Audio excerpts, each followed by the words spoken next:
Hello students, कैसे हैं आप सभी लोग। मैं अंकिता, आपकी इंग्लिश एजुकेटर, स्वागत करती हूं आपका मैग्नेट ब्रेन्स हिंदी पर, जो आपके लिए लेकर आता है हाई क्वालिटी एजुकेशन के साथ साथ बहुत सारे टॉप कोर्सेज जैसे सीबीएसई बोर्ड और उसके अलावा स्टेट बोर्ड्स। और स्टेट बोर्ड्स में है UP board, MP board, Bihar boards. उसके अलावा आपको यहाँ मिलता है एनटीएससी, ओलंपियाड, सीयूईटी और स्पोकन इंग्लिश क्लासेस भी। और ये क्लास 7 से लेकर क्लास 12 तक के सभी कोर्सेज आप लोगों के लिए अवेलेबल हैं। द बेस्ट पार्ट इज ये सब कुछ आपके लिए अवेलेबल है एकदम फ्री ऑफ कॉस्ट, यानी इन सब का आपको कुछ भी पे नहीं करना है। तो स्टूडेंट्स, इस एडवांटेज का फ़ायदा जल्द से जल्द उठाइए। इसके अलावा अगर आपको ई नोट्स या ई बुक्स चाहिए तो उनके लिंक्स भी आपको डिस्क्रिप्शन बॉक्स में दिए गए हैं, आप चेक कर सकते हैं। सभी इन्फॉर्मेशन आपको वहाँ ईजिली मिल जाएगी। अब इस इम्पॉर्टेंट इन्फॉर्मेशन के बाद बढ़ते हैं कि हम आज कौन सा टॉपिक कवर करने वाले हैं। तो स्टूडेंट्स, आपकी बुक बी हाइव का जो चैप्टर है रीच फॉर द टॉप, उसका जो फर्स्ट पोर्शन है जिसका नाम है संतोष यादव, उस पोर्शन के आज हम करने वाले हैं मल्टीपल चॉइस क्वेश्चंस। ये मल्टीपल चॉइस क्वेश्चंस जो है स्टूडेंट्स बहुत इंपॉर्टेंट हैं। हो सकता है कि क्योंकि आपको समझ में आ चुका है इसलिए बहुत इजी हो जाएगा आपके लिए, लेकिन किसी को भी स्किप नहीं करना है क्योंकि ये सभी इतने इंपॉर्टेंट है कि आपको फुल डिटेल में समझ में आ जाएगा। और जो छोटी छोटी चीज़ें हैं संतोष यादव से रिलेटेड, उनकी पूरी फैमिली लाइफ से रिलेटेड, वो सारी चीज़ें जो छोटे छोटे पॉइंट्स हैं जो अक्सर हमारे दिमाग से स्किप हो जाते हैं, वो अच्छे से आपके दिमाग में सेटल रहेंगे। ऑलराइट, तो जल्दी से शुरू करते हैं हम ये इम्पॉर्टेंट एमसीक्यूज़। सबसे पहला क्वेश्चन है, संतोष वॉज फुल्ली इक्विप्ड विद। अब देखिए यहाँ पर ये है तो एक मल्टीपल चॉइस क्वेश्चन, लेकिन ये आपको बेसिकली डायरेक्ट क्वेश्चंस भी आ सकते हैं शॉर्ट आंसर टाइप क्वेश्चन में।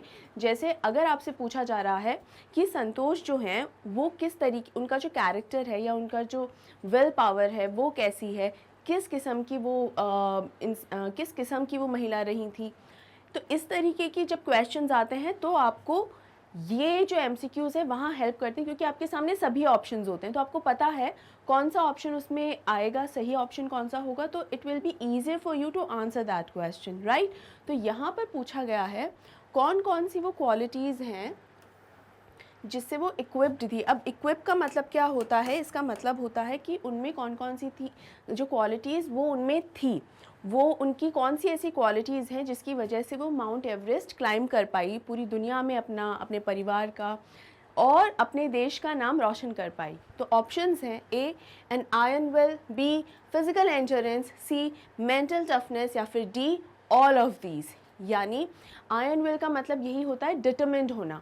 ये जो आपके बुक में भी जो ये वर्ड है डिटरमिन्ड, उसी आयरन विल का मतलब वो ही होता है। और आपके बुक में वर्ड आयरन विल भी है, मतलब एकदम लोह इच्छा शक्ति, इतनी स्ट्रॉन्ग विल पावर होना, इतनी स्ट्रॉन्ग और इतनी मजबूत इच्छा शक्ति होना कि आप बहुत जो भी आपने निश्चय कर लिया हो या जो भी आपने गोल डिसाइड किया हो आप उसे अचीव कर लें, राइट।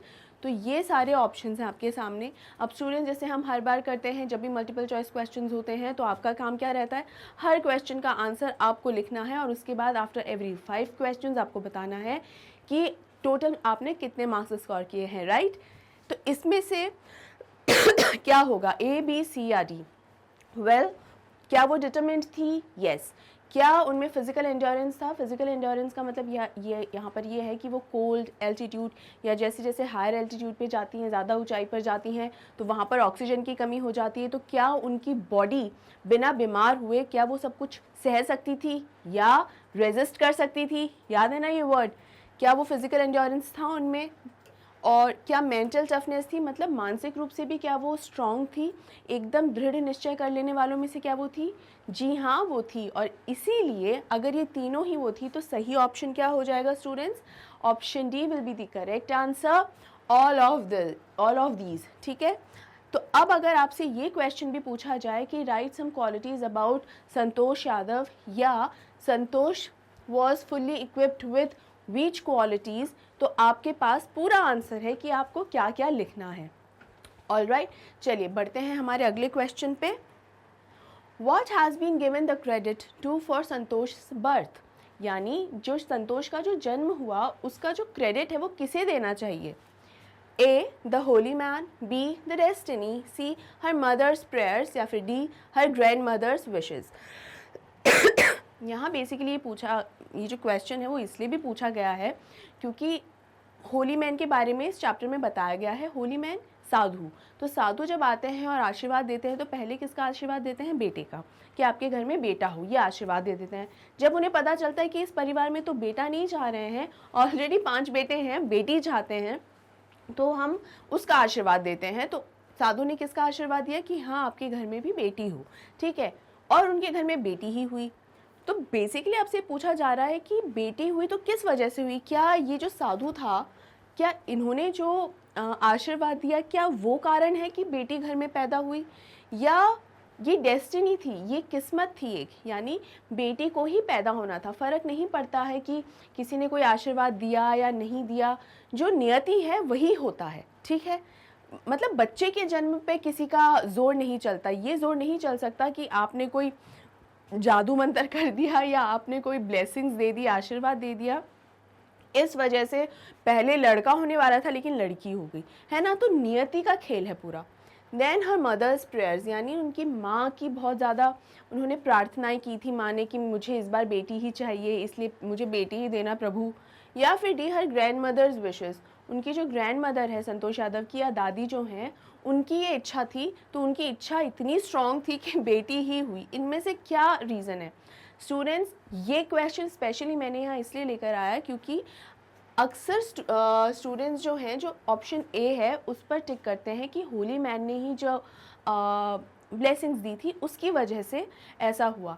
ऐसा नहीं है।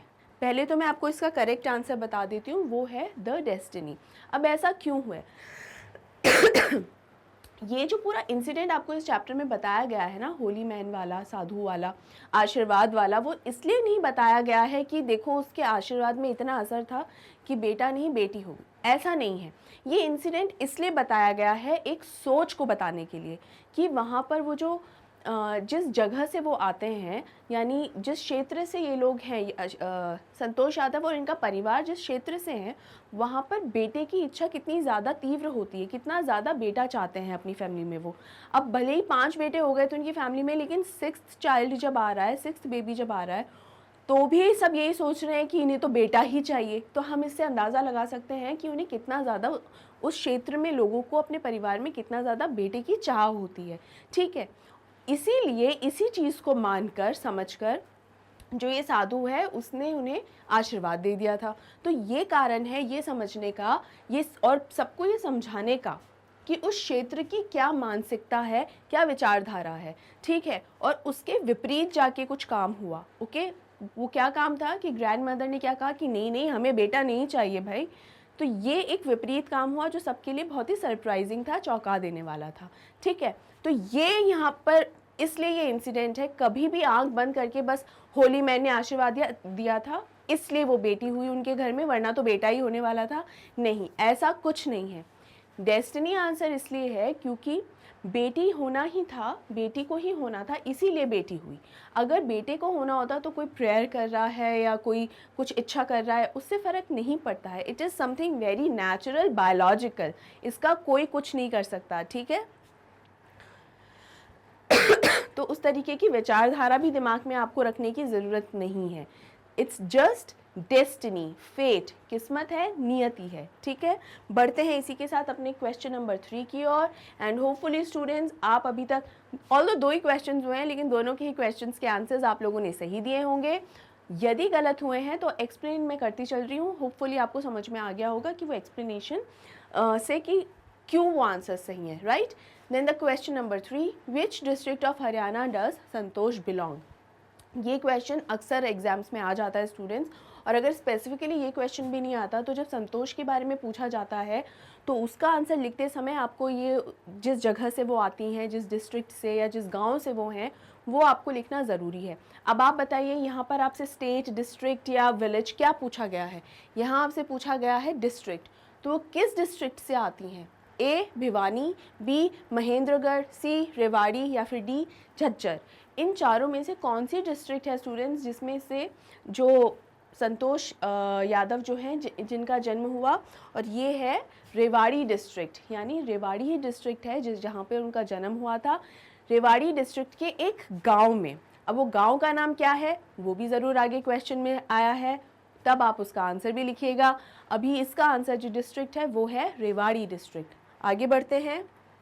क्वेश्चन 4 है, Santosh completed her graduation from A Rewari, B Delhi, C Jaipur या फिर डी मुंबई। अब देखिए यहाँ पर रेवाड़ी में तो वो नहीं पढ़ रही थी, वो तो अपने लोकल स्कूल जो था उनके गांव का स्कूल था, पहले तो उन्होंने वहाँ पढ़ाई की। उसके बाद वो वहाँ से चली गई कहाँ, घर छोड़कर कहाँ चली गई थी, दिल्ली। वहाँ उन्होंने स्कूलिंग कंप्लीट करी। फिर दिल्ली से वो कहाँ गई थी, वो गई थी महारानी कॉलेज में ग्रेजुएशन करने, यानी स्कूल के जिस बाद जब वो कॉलेज में एंटर किया तो उन्होंने किस कॉलेज में एंटर किया, महारानी कॉलेज में, जो कि किस शहर में है इन चारों में से, जो कि है जयपुर शहर में।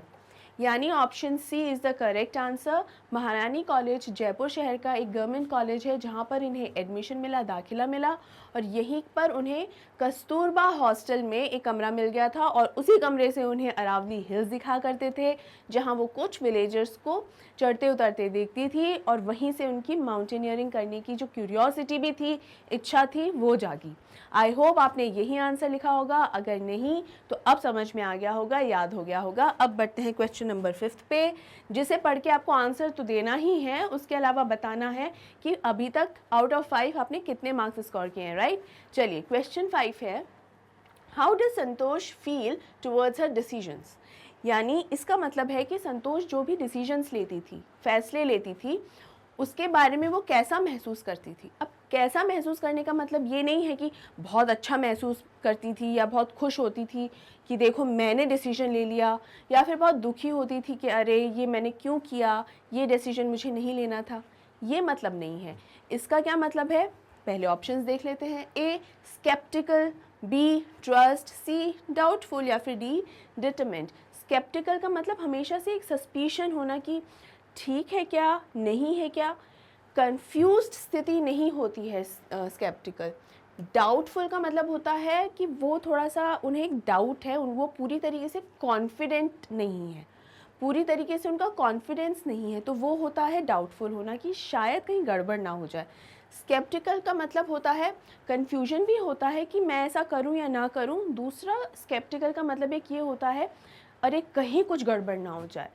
ये हमेशा मतलब जो भी आप उसका रिज़ल्ट चाहते हैं, किसी भी अपनी किसी भी चीज़ का जो रिज़ल्ट चाहते हैं उसके विपरीत रिज़ल्ट सोचते हुए हमेशा एक खौफ में रहना कि मैं इतनी मेहनत कर रही हूँ, मुझे एग्ज़ाम के लिए तैयारी करनी है, मैं इतनी मेहनत करूँगी तो डेफिनेटली मेरे अच्छे मार्क्स आएंगे। ऑब्वियसली बहुत अच्छे से मेहनत करेंगे तो अच्छे मार्क्स आएंगे, लेकिन फिर भी हमेशा ये ख्याल रखना कि अरे कहीं मैं फेल ना हो जाऊँ। अब अच्छे मार्क्स से हम ये तो सोच सकते हैं कि अरे कहीं ख़राब मार्क्स ना आ जाए, मैंने जितना सोचा उससे कम मार्क्स ना हो जाए, ये तो सोचा जा सकता है। लेकिन 90% मार्क्स नहीं आएंगे तो क्या सीधा फेल ही होते हैं? क्या ऐसा होता है? नहीं ना।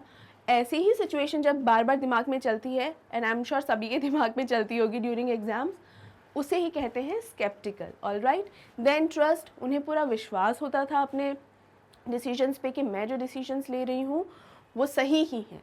या फिर वो डिटरमिन्ड होती थी। अब स्टूडेंट्स, ये जो शब्द है ना डिटरमिन्ड, मैंने इतनी बार आपको समझाया है, एकदम इस तरीके से आपको बताया कि आपके दिमाग में एकदम बैठ जाना चाहिए अभी तक तो ये, ठीक है, एंड आई एम श्योर बैठ ही गया होगा। तो इसका जो सही आंसर है वो डिटरमिन्ड ही है, ठीक है। अब कैसे है डिटरमिन्ड, क्या वहाँ पे क्या उनको विश्वास नहीं होता है अपने फैसलों पे, सीधा डिटरमिन्ड ही है। डिटरमिन्ड इसलिए हैं क्योंकि देखिए विश्वास होने का मतलब तो ये होता है कि पहले से ही मान के चल रही हूँ कि मैं जो कर रही हूँ वो सही है, उसमें कोई गलती नहीं है। नहीं, ये कहीं ना कहीं एक नेगेटिव अप्रोच होता है कि हम सोच कर चलते हैं कि जो हमने सोच लिया है कि हमने जो करना है वो सही ही है। नहीं, ऐसा नहीं। डिटरमिन्ड एक बहुत ही पॉजिटिव एस्पेक्ट है। जब भी हम कोई फैसला ले रहे हैं हो सकता है उस समय हमें लगे कि हमने जो सोचा है वो एकदम सही है, एकदम परफेक्ट है, लेकिन जब उसका जो रिज़ल्ट आए वो ठीक से ना आए, या वो वैसा रिज़ल्ट ना हो जो हमने एक्सपेक्ट किया था, या एकदम ही उससे उल्टा आ जाए, हो सकता है ना। ऐसी सिचुएशन में जब रिज़ल्ट जो है आपके अनुसार ना हो, या एकदम ऐसा रिज़ल्ट हो जो आपने कभी इमेजिन भी नहीं किया हो, अनएक्सपेक्टेड रिज़ल्ट, और आपको बहुत बुरा लग रहा है, तो उसे भी सहने की शक्ति रखना, उसे भी एक्सेप्ट करना कि हाँ ठीक है, मैंने जो डिसीजन लिया शायद वो गलत हो गया, लेकिन मैंने अपना 100% दिया अपने काम को। मैंने जो डिसीजन लिए, जो फैसले लिए, मैं जो करना चाहती थी उसमें मैंने अपना 100% दिया है, ताकि मुझे भविष्य में ये अफसोस ना हो कि काश ऐसा कुछ कर लिया होता तो आज शायद रिज़ल्ट कुछ और होता।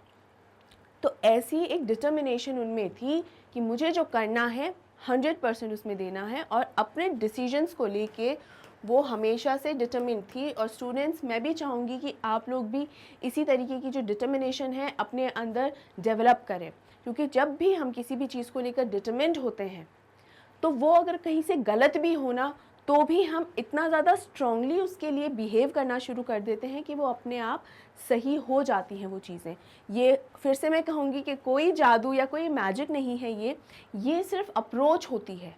आप अगर किसी चीज़ को, होता है ना कि अगर किसी चीज़ का कंडक्ट सही हो, यानी संतोष यादव जिस तरीके से के क्षेत्र में थी वहाँ थोड़ी सी पिछड़े सोच के लोग रहे हैं, पुरानी सोच के लोग रहे हैं ना, उसके बावजूद भी संतोष यादव इन सबको पीछे छोड़ते हुए आगे बढ़ी और पूरी दुनिया में नाम रोशन किया, अपना भी, परिवार का भी और देश का भी, है ना।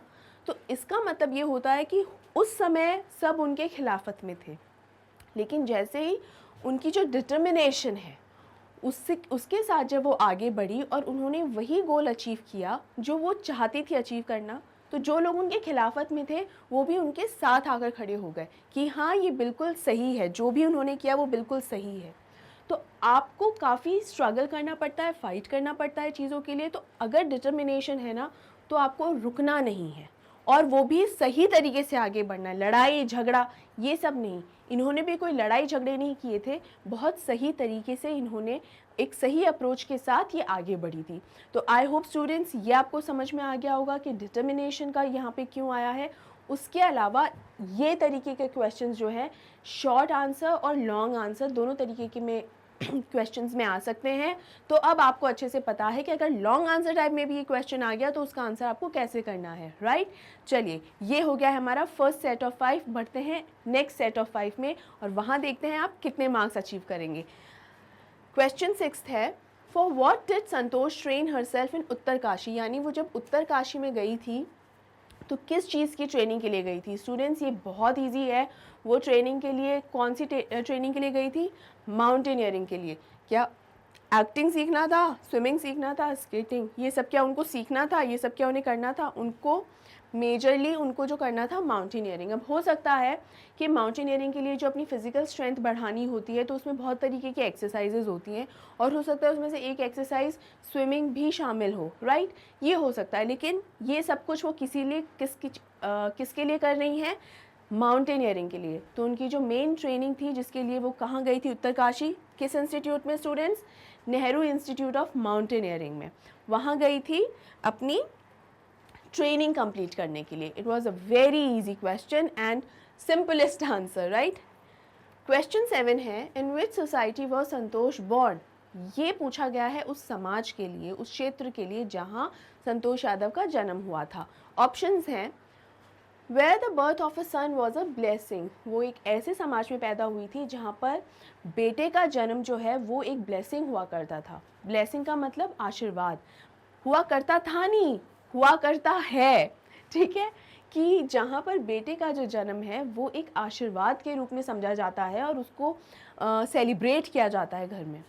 Option B, here the birth of a daughter was a blessing, यानी ऐसे समाज में पैदा हुई थी जहाँ बेटी का जन्म जो है वो एक आशीर्वाद के रूप में माना जाता है। सी, बोथ ए एंड बी, कि चाहे बेटा हो या बेटी दोनों के ही जन्म को आशीर्वाद के रूप में माना जाता है, उन्हें सेलिब्रेट किया जाता है। या फिर डी, दोनों में से कोई भी नहीं, यानी ना ऑप्शन ए है ना बी, चाहे लड़का हो या लड़की हो कोई फ़र्क नहीं पड़ता। स्टूडेंट, जिस क्षेत्र में, जिस समाज में संतोष यादव का जन्म हुआ था वहाँ पर बेटे के जन्म को एक ब्लेसिंग माना जाता था, और इसीलिए हमारा ऑप्शन ए जो है वो है करेक्ट आंसर। वहाँ पर सिर्फ बेटे के ही जन्म को बहुत ही ज़्यादा सेलिब्रेट किया जाता था, फंक्शंस होते हैं, इवेंट्स होते हैं, ठीक है, लेकिन बेटी के जन्म पर इतनी ज़्यादा ढेर सारी खुशियाँ नहीं मनाई जाती। अब ऐसा भी नहीं है कि उसको बहुत गलत माना जाता है। जो शब्द आपके चैप्टर में यूज़ हुआ है वो हुआ है कर्स, CURSE। कर्स का जो शाब्दिक अर्थ होता है हिंदी में उसे कहते हैं श्राप, क्या कहते हैं? श्राप। श्राप या अभिशाप भी कह सकते हैं, लेकिन कर्ज का तो जो शाब्दिक अर्थ है वो है श्राप। तो ऐसा नहीं है कि बेटी का जन्म हुआ है तो श्राप समझा जाएगा कि अरे बाप रे बेटी घर में हो गई तो बहुत ही गलत हो गया, ऐसा नहीं माना जाता है। लेकिन जब बेटा होता है तब उस पर बहुत खुशियाँ होती हैं। बेटी होने पर नो चेंज एट ऑल, जैसा चलता आ रहा है वैसा ही चलता रहता है। आई होप ये भी एकदम क्लियर है। Question number 8, what is the name of Santosh Yadavs village? पहले क्या क्वेश्चन आया था, इनका जन्म जहाँ हुआ था उस डिस्ट्रिक्ट का नाम पूछा गया था, और अब पूछ रहे हैं विलेज यानी उस गांव का नाम जहाँ इनका जन्म हुआ था। तो क्या हो गए ऑप्शंस क्या हैं? ए जोनियावास, बी हरियावास, सी बारियावास या फिर डी जैनावास। कौन सा वास है जहाँ पर इनका जन्म हुआ था? तो हमारा ऑप्शन ए जो है वो एकदम करेक्ट आंसर है, यानी इनका जन्म हुआ था हरियाणा के रेवाड़ी डिस्ट्रिक्ट के जोनियावास गांव में। ठीक है, आई होप स्टूडेंट्स ये आपको अच्छे से समझ में आ गया होगा, याद हो गया होगा। एक्चुअली ये तो समझने वाला है ही नहीं, ये तो कुछ डिटेल्स हैं जो आपको याद करनी है। जैसे स्टेट है हरियाणा, उसमें डिस्ट्रिक्ट कौन सा है रेवाड़ी, और गांव कौन सा है जोनियावास, हो गया सिंपल। और एक जोनियावास जैसे गांव से निकल के वो इतनी आगे बढ़ी तो पूरे दुनिया में मशहूर हो गया कि जोनियावास नाम की एक जगह है। तो ये कितने प्राउड की, गर्व की बात है, राइट। चलिए आगे बढ़ते हैं, हम बढ़ रहे हैं हमारे क्वेश्चन नंबर 10 की और धीरे धीरे। तो स्टूडेंट्स आपको बताना है फुल मार्क्स कितने आप लोगों के आए हैं, राइट। चलिए क्वेश्चन नंबर 9 है, Santosh left home to get herself enrolled in dash. यानी यहाँ आपको ये आंसर बताना है कि संतोष ने जब अपना घर छोड़ा था तो वो कहाँ अपना एनरोलमेंट करवाया था। उन्होंने एनरोलमेंट मान लीजिए या एडमिशन मान लीजिए, कहाँ पे उन्होंने अपना एनरोलमेंट करवाया था। तो पहले ए रेवाड़ी, बी दिल्ली, सी गुड़गांव या फिर डी फरीदाबाद। अब स्टूडेंट्स यहाँ पर अगर मैं ऑप्शन ई लिख दूँ जयपुर, तो क्या आप कंफ्यूज हो जाएंगे? अगर मैं ऑप्शन ई भी दे दूं आपको जयपुर, तो क्या आप कंफ्यूज हो जाएंगे? वेल, अगर हो जाएंगे तो आप कंफ्यूज नहीं होना है। देखिए अगर एफ लिख दूं, एक ऑप्शन और दे देते हैं, ठीक है। एक ऑप्शन है उत्तरकाशी। चलिए 4 की बजाय अब 6 ऑप्शन हैं आपके पास। तो क्या अब आप कंफ्यूज हो जाएंगे? हो सकता है जयपुर के समय ना हो लेकिन उत्तरकाशी अब आ गया, तो भी क्या आप कंफ्यूज हो जाएंगे? क्योंकि उत्तरकाशी में भी यानी नेहरू इंस्टीट्यूट ऑफ माउंटेनियरिंग में भी जब उन्होंने एडमिशन लिया था तब भी संतोष यादव ने अपने घर पर किसी को नहीं बताया था और अपोलोजाइज किया था अपने फादर से कि ऐसा मैंने वहाँ एनरोलमेंट करवा लिया है। लेकिन इसका सही आंसर क्या होगा? तो सबसे पहले तो देख लीजिए, इसका जो सही आंसर है वो है दिल्ली। यानी दिल्ली में जब वो स्कूल में गए थे तो वहाँ के स्कूल में वो अपने घर से चली गई थी। तो अब यहाँ पे दिल्ली क्यों हुआ, उत्तरकाशी स्पेशली क्यों नहीं हुआ? देखिए जयपुर तो नहीं ही होगा, क्योंकि जयपुर में तो जब वो गई थी तो उनके मम्मी पापा को सबको पता था, सबसे बातचीत करके कि अब मुझे ग्रेजुएशन करनी है तो डिस्कस करके ही पूरा गए थे, तो वो तो काम एकदम अच्छे से हुआ था। तो जयपुर वाला ऑप्शन तो यहाँ से हम हटा ही देते हैं, ठीक है। इसके अलावा रेवाड़ी, गुड़गांव, फरीदाबाद भी नहीं है, ठीक है, तो ये भी इजीली हट ही गए। उत्तरकाशी में बेसिकली वो अपने घर से नहीं गई थी। अब घर से नहीं जाने का ये मतलब नहीं होता है कि नहीं वो तो जयपुर से वहाँ गई थी या रेवाड़ी से वहाँ गई थी या कहीं और से, नहीं। बेसिकली यहाँ इसका मतलब ये है, जब वो अपने घर से दिल्ली पर में गई थी ना, तब उन्होंने ये डिसीजन ले लिया था कि मुझे अपनी स्कूलिंग करनी है। तो वो कहीं ना कहीं अपने घर के अगेंस्ट जाके ये उन्होंने ये काम किया था कि मैं अपनी स्कूलिंग करूँगी। मतलब ये एक ऐसा पॉइंट था, जब अपने घर से वो दिल्ली गई थी, वो एक ऐसा पॉइंट था जो बहुत ज़्यादा मायने रखता था उनकी लाइफ में। अगर उस समय वो अपना घर छोड़ के दिल्ली नहीं जाती तो वो वहाँ उस मुकाम पर नहीं होती जहाँ पर आज है, ठीक है। इसलिए एक तो ये मैटर करता है। दूसरा, ये डिसीजन ज़्यादा बड़ा था क्योंकि वो सिर्फ 16 साल की थी उस टाइम पे, बहुत छोटी थी, ठीक है। तो उसमें ऐसा डिसीजन लेना और अपना आपका एक स्कूल के अंदर एनरोलमेंट करवा देना बिल्कुल भी आसान डिसीजन नहीं है। अब यहाँ बात आती है कि चलो स्कूल वाला काम तो हो गया, अब वो जब ग्रेजुएशन कर रही थी उसके बाद ये ट्रेनिंग इंस्टीट्यूट में जब जा रही थी तो यहाँ कहीं ना कहीं वो अपने पेरेंट्स के अगेंस्ट नहीं गई थी, कोई उन्हें रोक टोक नहीं रहा था। बेसिकली हुआ ये था कि उन्होंने मेंशन ही नहीं किया अपने पेरेंट्स को, बिना इन्फॉर्म करे, बिना सूचित करे वो वहाँ चली गई थी, मतलब एडमिशन करा लिया था, आई एम सॉरी, चली नहीं गई थी, बता कर लेकिन गई थी पूरी तरीके से, और अपोलोजाइज़ भी किया कि मुझे आपको बताना चाहिए था लेकिन नहीं बताया, लेकिन ऐसी ऐसी सिचुएशन है, मैंने वहाँ पर अपना एडमिशन एनरोलमेंट करवा लिया है। तो ये दोनों ही सिचुएशंस में, दिल्ली में और उत्तरकाशी वाली सिचुएशन में बहुत डिफरेंस है, इसलिए वो घर से छोड़कर जहाँ गई थी ना वो दिल्ली था, वो उत्तरकाशी नहीं था। आई होप स्टूडेंट्स अगर एग्ज़ाम्स में आपके पास जयपुर या उत्तरकाशी के ऑप्शंस आ जाएं इस तरीके के क्वेश्चन में, बिल्कुल भी वहाँ कंफ्यूज मत होना, घर छोड़कर वो दिल्ली ही गई थी अपनी स्कूल में अपनी एजुकेशन को प्रॉपरली कंप्लीट करने। ठीक है, अब बढ़ते हैं हमारे क्वेश्चन नंबर 10 पे, जो कि आज का लास्ट क्वेश्चन भी है। इसमें सिर्फ 10 MCQs इसलिए स्टूडेंट्स क्योंकि ये वो MCQs मैं आपके लिए लेकर आई हूँ जो बेसिक डिटेल्स जो है संतोष यादव के जीवन की उन्हें कंप्लीट करते हैं।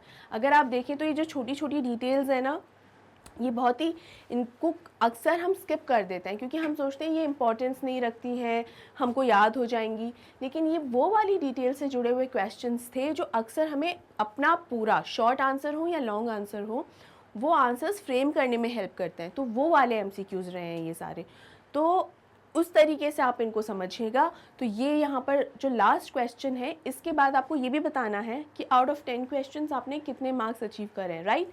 तो हमारा क्वेश्चन नंबर 10 है, what request did the unborn child's grandmother make to the holy man.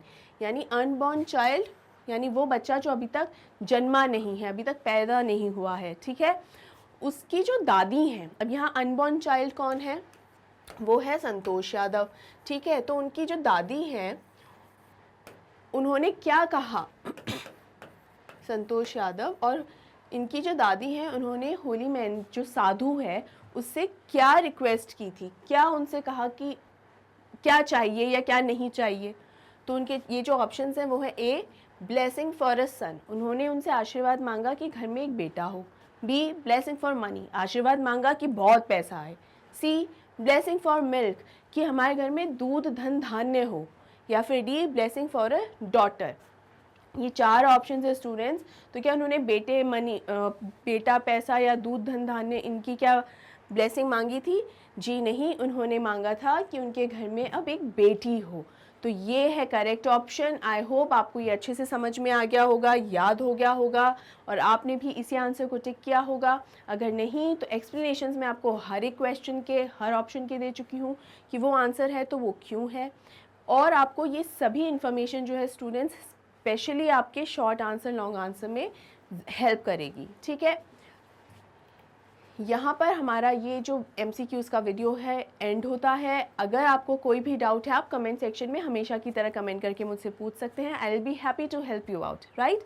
अब मैं आपको बता दूं कि Magnet Brains high quality education के साथ देखिए कितने सारे टॉप कोर्सेज हैं जो आपके लिए लेकर आता है। CBSE भी है, स्टेट बोर्ड्स भी हैं, MP UP बिहार बोर्ड्स, इसके अलावा CUET, NTSE ओलंपियाड्स और स्पोकन इंग्लिश क्लासेस क्लास 7 से लेकर क्लास 12 तक के लिए सभी कोर्सेज जो है आप लोगों के लिए अवेलेबल हैं फ्री ऑफ कॉस्ट। आपको कुछ भी पे नहीं करना। ये बार बार इन्फॉर्मेशन आपको इसीलिए दी जा रही है क्योंकि स्टूडेंट्स इस अपॉर्चुनिटी का फ़ायदा उठाइए, इसका एडवांटेज उठाइए।